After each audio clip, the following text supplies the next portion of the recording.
राधे राधे दोस्तों। श्रीमद् भागवत गीता की ज्ञान की बातें। नंबर 1। जवानी में जिसने ज़्यादा पाप किया उसे बुढ़ापे में नींद नहीं आती है, वह पश्चाताप में ही बिताते हैं। नंबर 2। भगवान ने जिसे संपत्ति दी है उसे गौ माता को रखकर सेवा करनी चाहिए, इससे भगवान प्रसन्न होते हैं। नंबर 3। जुआ, मदिरा, पान, पर स्त्री, हिंसा और निर्दयता इन सब में कलयुग का वासी है, इसीलिए इसका और एक नाम है घर कलयुग। नंबर 4। अधिकारी शिष्य को यानी जो ज्ञान प्राप्त करने में परिश्रम करते हैं उसे सद्गुरु, अच्छा गुरु अवश्य मिलता है। मनुष्य को अपने हृदय को बार बार समझने की कोशिश करनी चाहिए। ईश्वर के सिवाय उसका कोई नहीं है, साथ ही यह विचार करना चाहिए कि उसका कोई नहीं है इस ब्रह्मांड में जो उसका साथ देगा। नंबर 5। भोग में क्षणिक सुख प्राप्त होता है, साथ ही त्याग में अस्थायी आनंद प्राप्त होता है।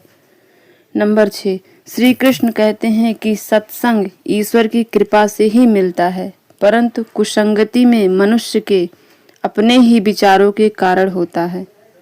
नंबर 7। लोग मोह, माया, पाप कहे जाते हैं। नंबर 7।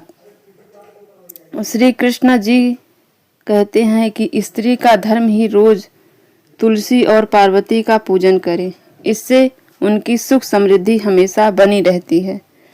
नंबर 9।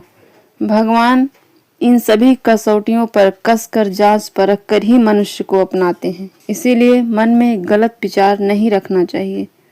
सदैव आपको साथ प्रेम भाव से रहना चाहिए। नंबर 10। सुख एवं आनंद मनुष्य के भीतर ही निवास करते हैं, परंतु मनुष्य उसे स्त्री के घर में और भारी सुख प्राप्त के लिए ढूंढ रहा है।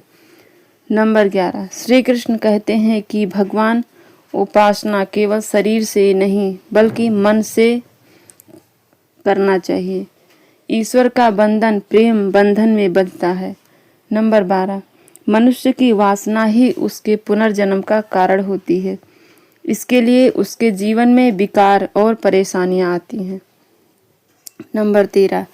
मनुष्य के अंदर धैर्य, सदाचार और सेवा जैसे गुण सत्संग के बिना नहीं आते हैं। नंबर 14। श्री कृष्ण कहते हैं जिस प्रकार शरीर से वस्त्र मिले होने पर बदलते हैं, इसी प्रकार मन में यानी हृदय से मैल निकाल देने से जीवन अच्छा हो जाता है। दोस्तों, वीडियो अच्छी लगी हो तो चैनल को लाइक सब्सक्राइब करना ना भूलें और कमेंट बॉक्स में राधे राधे जरूर लिखें। धन्यवाद।